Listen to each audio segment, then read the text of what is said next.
Hey guys, welcome back to another Honkai Star Rail video. Now that the game has been officially released, I wanted to begin by making a complete beginner's guide for players who are just starting out. Obviously, like for any brand new game, everyone and their mother is making content like this, but if this is the first beginner's guide you're watching, then I'd like to say welcome, and I hope this is insightful to those who need it and entertaining to those who want it. What I'm going to be doing is giving you an overall understanding of the game's systems, mechanics, and gameplay, as well as offering a few tips and things you should be aware of, especially during the early stages of the game to maximize your experience. A few days ago, I made a video comparing various features between Genshin and Star Rail, so if you're an avid Genshin player, then I recommend you check out that video before watching this one so you can get up to speed, as the games are very similar in overall feel. One last thing that bears mentioning is that this video will give you a general overview of the game and what to know about it. I have plans to make more in-depth guides to every system in the coming days, but this should help get you acquainted with all the important stuff. With that said, let's not waste any more time and get right into it.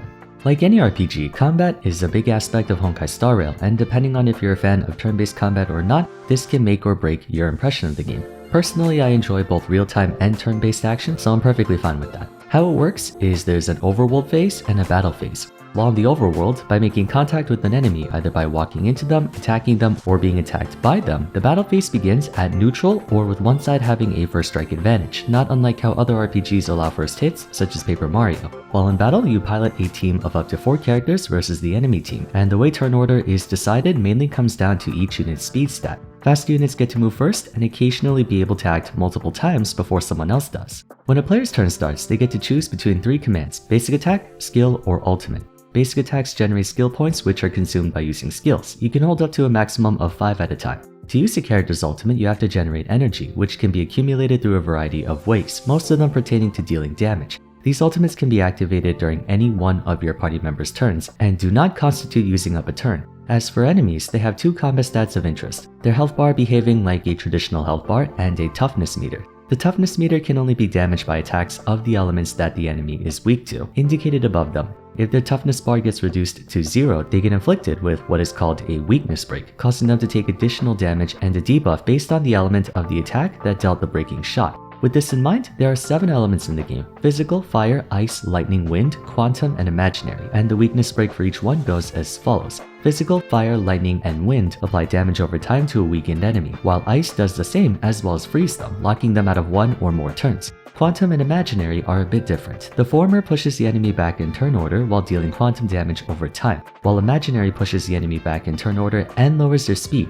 Broken enemies have to spend 1 turn or more recovering their toughness, so with proper timing you can cancel out an opponent's turn. Alongside the 7 elements, characters are divided into 7 different classes, known as paths. Destruction units are primarily focused on dealing damage overall, making them effective for general combat. Hunt units are single-target specialists, naturally excelling at fighting isolated targets such as bosses. Erudition units are the inverse, effective at clearing large clusters of enemies or waves of enemies. Harmony units are offensive and utility-oriented supports. They can augment their party members through buffs that increase damage, or even move them up in turn order to let them attack sooner. Nihility units are this game's debuffers, reducing enemy effectiveness to give your team an advantage. Preservation units are this game's tanks and defensive supports, which will no doubt be of great use in battles where you can expect to sustain heavy damage. And finally, abundance units are healers, self-explanatory. Supposedly, the game has more paths than just those 7, but currently there are no playable characters attached to them yet. These systems comprise Honkai Star Rail's combat system, placing great emphasis on party compositions, attack rotations, and game knowledge. Suffice to say, for all you Genshin players out there, a further degree of strategy is needed to clear this game's content efficiently, as opposed to Genshin where you can essentially brute force your way through everything. I definitely plan to make a more in-depth guide on proper team building since this game has a lot you have to think about. So, having established the game's combat, let's move on to the characters. Honkai Star Rail's character progression is almost identical to Genshin Impact's, but with a few modifications. Every character has a list of stats. HP, attack, defense, and speed are easy to understand. Crit rate and crit damage determine how often you critically strike and how much bonus damage you deal from each. Break effect measures the strength of a unit's weakness break and how long it takes for enemies to recover from it. Healing boost determines how much the character's healing abilities regenerate if applicable. Energy restoration is how fast they prime their ultimate ability. Effect hit rate and effect resistance determine how likely you are to apply status effects and debuffs to enemies, and how unlikely it is for the inverse. Elemental damage and res boost are the same but for elemental damage. Characters can progress through a number of ways. The first is obviously their level. The most efficient way to level up is to use character XP materials, which can be obtained by playing the game, farming for them, or buying them in the shop. Every so often, you'll reach their current level cap, requiring you to spend Ascension materials to continue leveling them further. Although bear in mind, you have to be a certain Trailblaze level, also known as account rank or this game's equivalent of adventure rank for you Genshin players. Ascending a character also unlocks more traces. Traces make up Star Rail's skill tree. Just as you would spend materials to ascend a character, leveling up traces demands materials that can also be obtained through the same ways you would get character ascension and experience materials. Each character has 5 different types of traces: basic attack, skill, ultimate, talent, and technique. Leveling up the first 3 increases their effects in combat, while leveling up talent traces passively awards improvements to a unit's battling capabilities. Techniques, on the other hand, are overworld abilities. Some units have an offensive technique that makes their first strikes more deadly, others have supportive techniques. For example, you can have a technique that heals you out of combat, or a technique that makes you invisible to enemy detection. Moving on though, up next are Eidolons. Eidolons expand on a character's abilities by obtaining additional copies of them, so they're exactly identical to constellations in Genshin, or they're synonymous with limit breaks in other gacha games with a similar mechanic. Typically this entails pulling for multiple of them and therefore necessitates premium currency.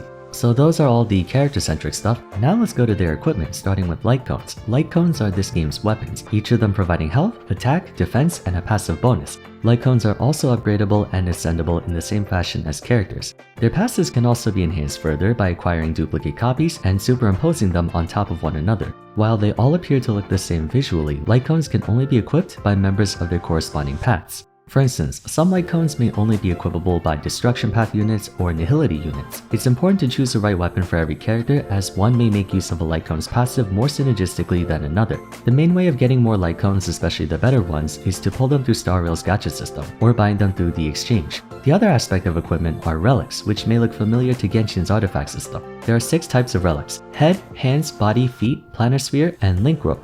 Each relic comes with the main stat and up to 4 substats. On screen you can see the possible main stat for each type. As you upgrade a relic, you'll increase the main stat per level and periodically obtain a new substat if you have less than 4, or upgrading an existing one if you do have 4. The upgrades are entirely at random, so they're quite literally the same as Genshin's artifact system. Take that info any way you will. One more thing is that every relic belongs to a set, and by wearing other relics of that set, you can get additional bonuses on top of them. To get your hands on relics, you have to reach Trailblazer level 15 and get a decent way through the main story before you have access to them. Once you reach that point, chests and reward missions will give you a few, but you can farm them through Caverns of Corrosion. By spending Trailblaze power, Star Rail's version of resin from Genshin, you'll be awarded relics. They can also be acquired through weekly bosses and synthesis, aka crafting. Once more, I'll be making more in-depth guides in separate videos, such as a more detailed light cone and relics guide. While we're on content, I should go through the various game modes and dungeons you should be aware of throughout your journey.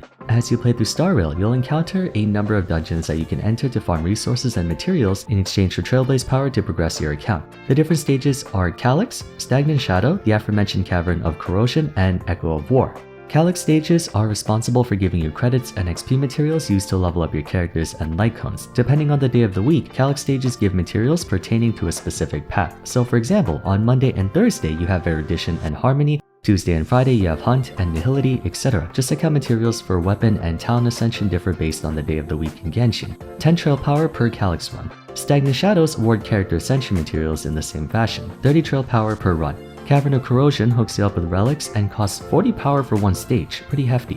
Echo of War on the other hand are your weekly bosses, offering relics, tracks of destiny which are traces upgrade materials. I'd imagine those are exactly the same as the weekly boss drops for talent level 7 and up in Genshin, and they also give light cones. You can attempt up to 3 Echo of War runs per week, but the cool thing is that you can do the same stage all 3 times, so if you're trying to focus on a specific unit, you're not stuck to just one per week. Very convenient. One stage is 30 power. Those stages make up all your bossing and farming needs. Now let's move on to the other 2 game modes. Forgotten Hall is a turn-sensitive dungeon where you have to defeat a group of enemies as quickly as possible, upon which you'll be awarded 0 to 3 stars depending on the number of turns. Forgotten Hall is Star Rail's equivalent of Genshin's Spiral Abyss, basically endgame content. It even forces you to make 2 parties in later floors just like how Genshin does. The hall is divided into 2 parts, Memory and Memory of Chaos. Memory remains the same while Memory of Chaos resets every so often, where you can reattempt them for future rewards, and of course they're naturally very difficult to clear. To access Forgotten Hall, you have to be Trailblazer rank 23 or higher, so it's not going to be available to you early on, and even then, you'll most likely need to get rank 30 or higher to take on endgame stuff. The same can't be said for the other game mode available, Simulated Universe, which is made accessible early on in the game. You can select a team of 4 characters to venture into a roguelike dungeon and get random buffs to enhance your team's power the further in you go. Simulated Universe will require its own video on account of there just being so much to talk about, but in terms of incentive, you can collect Stellar Jades and Herda-Bonds. Herda-Bonds can be exchanged for special items, and it's another thing you can do once you exhaust all your trail power. More activity is always nice. Now would be a good time to go over Stellar Jades. We haven't talked about the gacha system yet, so let's do that. Pulling in this game behaves exactly like Genshin. It's your primary source of units and light cones. Let's hope it's not the only source. Obtaining a 4 or 5 star unit or light cone gives you Undying Embers and Starlight, which you can then trade in at the Starlight Exchange for a variety of goodies. Here you can get credits, materials, experience, and a few other things for your convenience. Like most modern day gachas, Starrail will have a pity system, although at the time of recording this, the rates have not been made public. So unfortunately, I have no information on how generous or stringent the 5 stars are, but I'm praying it's not too bad.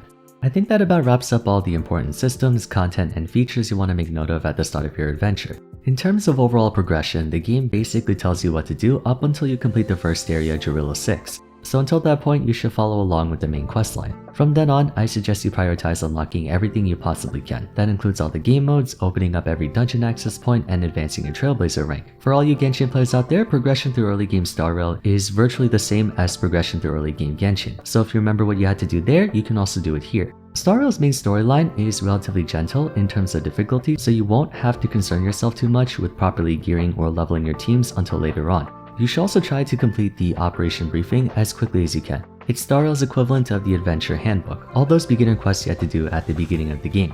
Regarding what to do on a daily basis, here's a laundry list of things to handle. First and foremost, be sure to do your assignments once you get them. They're a consistent, albeit time-consuming way to passively generate resources. Seeing as how character progression in this game is identical to Genshin, I would focus on maxing out your units' levels and traces, so XP materials and credits are a good place to start. Next, you should use up your Trailblazer power doing the same thing. In the early game, focus on leveling up your characters and light cones. Next, you'll want to do your daily training missions, a series of random things you have to complete to get daily rewards. And there's a daily mission you can do on top of it that refreshes every day.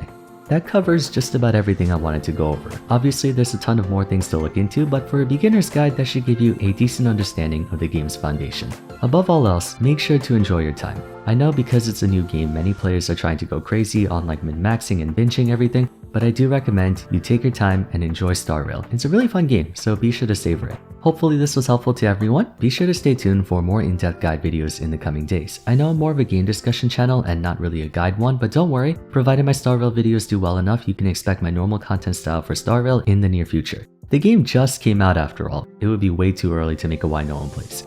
Anyways, if you enjoyed the video, be sure to leave a like and subscribe. I really appreciate it. Don't forget to follow me on Twitter at Vars, join my Discord server, and once again, check out my Honkai Star Rail and Genshin comparison video if you haven't yet. But for now, thanks so much for watching, and I'll see you again soon in the next one. Take care.